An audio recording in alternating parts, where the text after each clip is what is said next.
दशक तिसरा, समास आठवा, आधिदैविक ताप. कर्माप्रमाणे चांगले अथवा वाईट फळे या जन्मी अथवा मृत्यूनंतर निश्चित भोगावी लागतात. करावे तसे भरावे अशी म्हण प्रसिद्ध आहे. यालाच आधिदैविक ताप असे म्हणतात. वाईट वागले असता त्याचा त्रास मृत्यूनंतर होतो. याचे सविस्तर वर्णन या समासामध्ये केलेले आहे.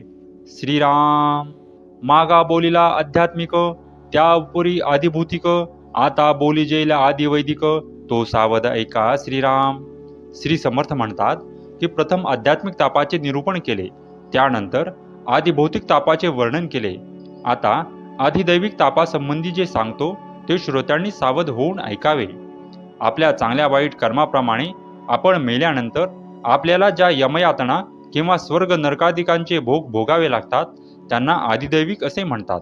शुभाशुभ कर्माने जना देहांती येमयातना स्वर्ग नरक भोग नाना, या नाव आधिदैविक श्रीराम. लोकांना त्याच्या चांगल्या किंवा वाईट कर्माच्या योगे मरणानंतर यमयातना अथवा स्वर्ग किंवा नरकादी नाना भोग भोगावे लागतात. यांना आधिदैविक असे म्हणतात.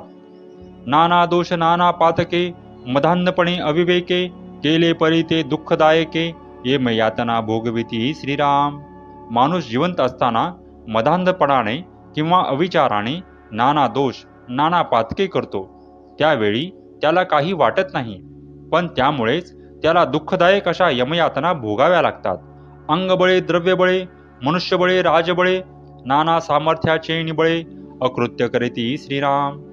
शारीरिक बळाने, द्रव्यबळाने, मनुष्यबळाने, राजबळाने किंवा इतर नाना शक्तींच्या बळाने मनुष्य जे करू नये तेच कुकर्म करतो. नीती सोडून या तत्वता, करू नये तेची करिता, येमयातना भोगिता, जीव जाये श्रीराम.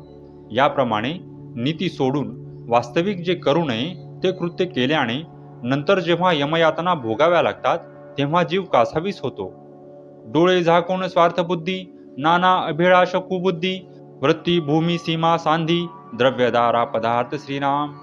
मनुष्य अतिस्वार्थबुद्धीने अंध बनून कुबुद्धी व अतिलोभ यामुळे अनेक दुष्कृत्ये करतो. आपल्या निर्वाहाचे साधन असलेली जी जमीन त्याला मिळाली असते तिची हद्द वाढविणे, दुसऱ्याचे द्रव्य, बायको व इतर चीजवस्तू पळविणे, मातलेपणे उन्मत्त, जीवघात, कुटुंबघात, अप्रमाण क्रिया करीत, म्हणून येमयातना श्रीराम. अत्यंत माज चढल्याप्रमाणे उन्मत्त वागणे, जीवघात, कुटुंबघात करणे इत्यादी अनुचित कृत्ये केल्याने त्याला यमयातना भोगाव्या लागतात. मर्यादा सांडूनी चालती, ग्रामादंडी ग्रामाधिपती, देशादंडी देशाधिपती, नीतिन्याय सांडिता श्रीराम. नीतिन्यायाची चाड न धरता मर्यादा सोडून वागले असता ग्रामाधिपती गावाला दंड करतो, देशाधिपती देशाला दंड करतो. देशाधिपती दंडिता राहो, रायास दंडिता देव, राजान करिता नीतिन्यायो, म्हणून येमयातना श्रीराम. देशाधिपती जर नीतिन्याय मर्यादा सोडून वागू लागला तर त्याला राजा दंड करतो. राजा अयोग्य वागला तर त्याला देव दंड करतो. राजाने जर नीतिन्याय सोडला तर त्यालाही यमयातना भोगाव्या लागतात. अनितीने स्वार्थ पाहे, राजा पापी होऊन राहे, राज्य अंती नरक आहे, म्हणून या श्रीराम. स्वार्थाने अनितीने वागल्यास राजालाही पाप लागते व राजा अंती नरकात जावे लागते. राजा सांडिता राजनीती, तयास एम गांजिती, एम नीती सांडिता धावती, देवगण श्रीराम. राजाने राजनीती सोडली तर त्यास यम शासन करतो आणि यमाने नीती सोडली तर देवगण धावून येतो व त्याला शासन करतो. ऐसी मर्यादा लाविली देवे, म्हणून नीतीने वर्तावे, नीतिन्याय सांडिता भोगावे, यमयातनेसी श्रीराम. भगवंताने अशी मर्यादा घालून दिलेली आहे, म्हणून सदैव नीतीने वागावे. नीतिन्याय सोडून वर्तन केल्यास यमयातना भोगाव्या लागतात. देवे प्रेरिले येम, म्हणून आदिदैविक नाम, तृतीय ताप दुर्गम, येमयातनेचा श्रीराम. देव यमास प्रेरणा देऊन त्याच्याद्वारे जीवाला हे भोग भोगायला लावतो, म्हणून त्यांना आधिदैविक म्हणतात. हा यमयातनेचा तृतीय ताप अत्यंत दुर्गम आहे. येमदंड येमयातना, शास्त्री बोलिले प्रकारणाना, तो भोग कदापि चुकेना, या नाम आदिदैविक श्रीराम. शास्त्रांमध्ये यमदंड आणि यमयातना यांचे अनेक प्रकारे वर्णन केले आहे. तो भोग कधीही चुकवता येत नाही, त्याला आधिदैविक म्हणतात. यमयातनेचे खेद शास्त्री बोलिले विशद, शरीरी घालून अप्रमाद, नाना प्रकारे श्रीराम. माणूस जी नाना प्रकारची पापे करतो त्याचे दोष त्याच्या सूक्ष्म शरीरात साठवले जातात. या दोषास अनुसरून त्याचा थूल देह पडल्यावर त्याला नाना प्रकारच्या यमयातना सोसाव्या लागतात. त्यांचे अनेक प्रकार असून त्यांचे शास्त्रात सविस्तर वर्णन करण्यात आले आहे. पापपुण्याची शरीरे स्वर्गी असती कळीवरे, त्यात घालून नाना प्रकारे, पापपुण्य भोगविती श्रीराम. मरणोत्तर लोकात ह्या स्थूल देहापेक्षा सर्वस्वी भिन्न अशी पापपुण्याची शरीरे असतात. त्याचा सूक्ष्म देह त्याच्या पापपुण्यानुसार ती शरीरे धारण करतो व त्याप्रमाणे नाना प्रकारचे भोग भोगतो. नाना पुण्ये नाना विळास, नाना दोषे यातना कर्कश, शास्त्री बोले अविश्वास, मानूच नाही श्रीराम. त्याने पुष्कळ पुण्य केले असले तरी त्याला स्वर्गामध्ये नाना प्रकारचे विलासाचे सुख प्राप्त होते व नाना दोष पातके केले असता तर कठोर यातना सोसाव्या लागतात असे शास्त्र सांगते. त्या शास्त्रावर अविश्वास कधीही नसावा. वेदाज्ञेने न चालती, हरिभक्ती न करीती, त्यास यमयातना करीती, या नाव आदिदैविक श्रीराम. जे वेदाज्ञेचे पालन करीत नाहीत, हरिभक्तीही करीत नाहीत, त्यांना यमयातना भोगाव्या लागतात. अक्षोभ नरकी उदंड जीव, जुनाट किडे करीती रवरव, बांधून टाकीती हात पाव, या नाव आदिदैविक श्रीराम.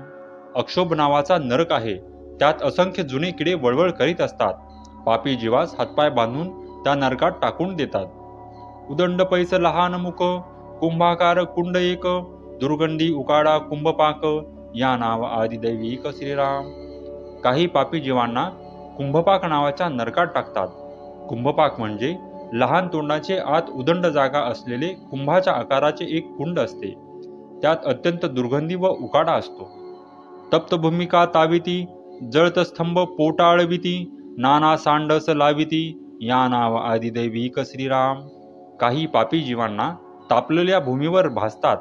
काहींच्या पोटावरून जळत असलेला खांब फिरवतात किंवा शरीरास अनेक प्रकारचे चाप लावतात. हेमदंडाचे उदंड मार, यातनेची सामग्री अपार, भोगभोगिती पापी नर, या नाव आदिदैविक श्रीराम. यमदंडाच्या माराचे अनेक प्रकार आहेत. यातनेची साधने अपार आहेत. पापी लोकांना त्याच्या यातना भोगाव्या लागतात. पृथ्वीमध्ये मार नाना, त्याहून कठीण यमयातना, मारिता उसंतची असेना, या नाव आदिदैविक श्रीराम. पृथ्वीवर माराचे नाना प्रकार असले तरी यमयातना त्याहून फारच कठीण असतात. तेथील यातना थांबतच नाही. चौघे चौकडे वेढीती, एकते झाकून पाडिती, ताणीती मारेती ओढून नेती, या नाव आदिदैविक श्रीराम. 4 जण चौकडे ओढतात, कुणी झोकी देऊन पाडतात, तर कुणी ताणून धरतात, कुणी मारतात, तर कुणी ओढून फरफटत नेतात. उठवेना बसवेना, रडवेना पडवेना, यातनेवरी यातना, या नाव आदिदैविक श्रीराम. त्या प्राण्याची उठवेना, बसवेना, रडता येना, पडता येना, यातनेवर यातना चालूच आहेत अशी स्थिती होते. आक्रंदे रडे आणि फुंजे, धकाधकीने निर्बुजे, झुरझुरो पांजर होऊन जिजे, या नाव आदिदैविक श्रीराम. जीव जिथे आक्रोश करतो, रडतो, गहिवरतो, फुसफुसतो, तेथील धक्काबुक्कीने कासावीस होतो. सारखी झुरणी लागण्याने झिजून केवळ हाडांचा सापळा शिल्लक राहतो. कर्कश वचने कर्कश मार, यातनेचे नाना प्रकार, त्रास पावती दोष नर, या नाव आदिदैविक श्रीराम. कर्कश बोलणे ऐकून घ्यावे लागते. असह्य मार, अनेक प्रकारच्या यातना, यामुळे दोषी लोकांना फार त्रास भोगावा लागतो. मागा बोलिला राजदंड, त्याहून येमदंड उदंड, तेथील यातना प्रचंड, भीमरूप दारुण श्रीराम. पूर्वी राजदंडाचे वर्णन केले आहे, पण त्याहूनही हा यमदंड फार भयानक असतो. तेथील यातना फार मोठ्या, अत्यंत दारुण व प्रचंड असतात. आध्यात्मिक आदिभौतिक, त्याहून विशेष आदिदैविक, अल्पसंख्येत काही एक, कळावया बोलिले श्रीराम. श्री समर्थ म्हणतात की प्रथम आध्यात्मिक आदिभौतिक तापाचे वर्णन केले, पण त्याहून आदिदैविक ताप फारच वेगळा व असह्य असतो. त्याची थोडी तरी कल्पना यावी म्हणून काही थोडीशी लक्षणे येथे सांगितली आहेत. इति श्री दासबोधे गुरुशिष्य संवादे आदिदैविक तापनाम समास 8वा. श्रीराम.